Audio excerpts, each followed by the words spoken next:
All right, y'all, welcome back to another video. This one's gonna be a really quick because it's kind of a little bit of a follow-up to a video I did a couple weeks ago where I showed you how to level out or flatten out low spots in my low-cut zoysia grass. A lot of folks had asked, well, Alan, what if I have tall grass? Is the process the same? Is it a little different? Give us some tips there. So for example, I have St. Augustine grass here. This is tall cut, but this would also be the same for those of you up north that might be mowing turf-type tall fescue or Kentucky bluegrass really tall. The process is just a little bit different. So with that, let's go over now, and I'll show you kind of an update on the zoysia and how that's been doing in the last couple 2-3 weeks, and then we'll come back over here and we'll work on the St. Augustine tall cut leveling. All right, so this is the zoysia. Now this is being cut really low, 1 3/8 inches or so, and you can see that it's started to fill back in pretty well after the original leveling that we did a few weeks ago. I was really hoping this would have gone faster, but it's been super dry here, which is just slowing things down. But the process is a little bit different. If you remember when we did this, the sand was kind of wet and I just raked it in. Well, with the tall grass, you're not gonna be able to do that. I'm gonna show you. So there's just a little bit different consideration when you're moving forward and you want to level out a spot. So let's go over now and I'll show you where we're going to take care of the St. Augustine grass, the low spot there, and how I'm going to approach it. All right, so my low spot's right here, and producer Nick is going to do the best he can with this terrible sun line right here to make this show up. But the low spot's right there, and I'll show you how you can see it. I'll drop a straight edge or a straight line over here, and I'll just show you. I'll just measure out. You can see over here on the high spot that it is, what is that, like 4 inches to get down. And then when I go over here to the low spot, you'll see we're about 1 inch off. So what I've got is 1 inch of difference in that high spot there and the low spot right there. So this is the area I need to concentrate on.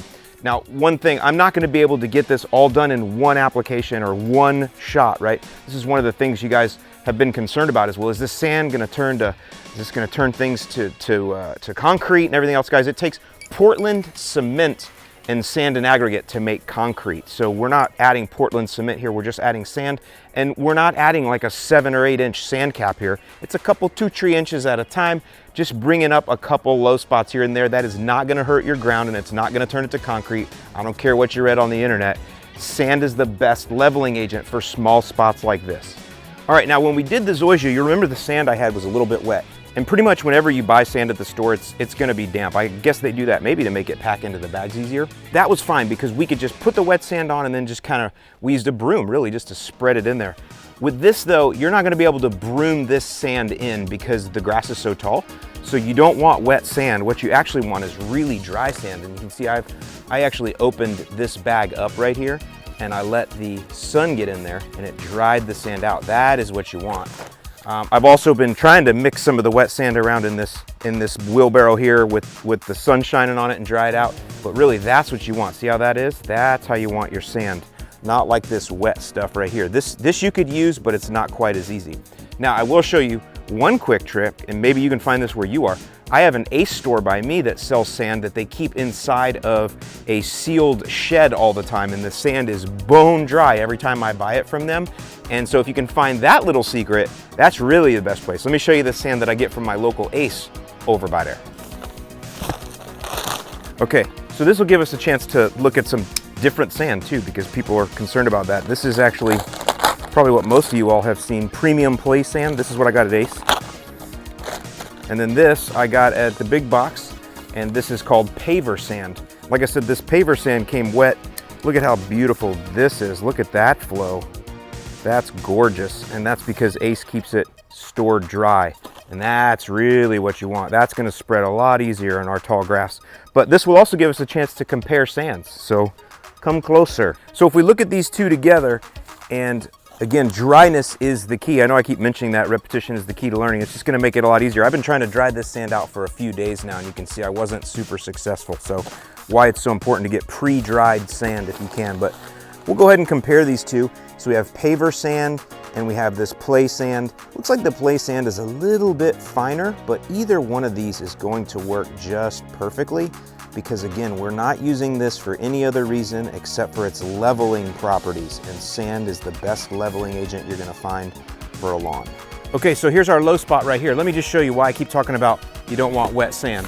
So if I take sand that's wet and I try to throw it in there, what you'll see is it just sits up on the top.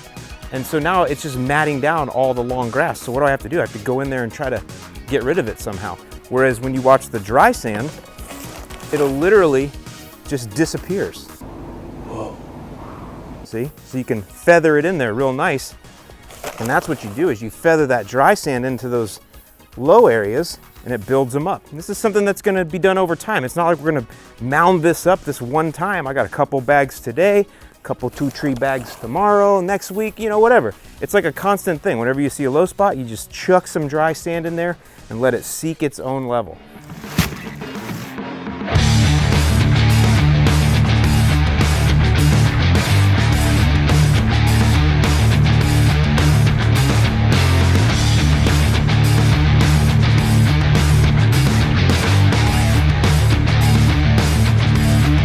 All right, y'all, there you go. Not a lot to that. That was 2 50-pound bags of dry sand. I probably could have put 2 or 3 more in here. That's just all I had time for today.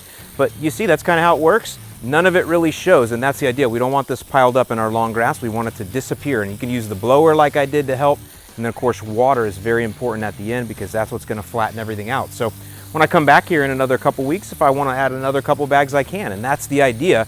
It's kind of like I have dry sand year-round with me, and then just as I see low spots, I throw it in when I get a little bit of time. And you'll know if you do that as you move forward, eventually you won't have any more low spots. So that's really it. That's how you level out tall grass using sand, dry sand.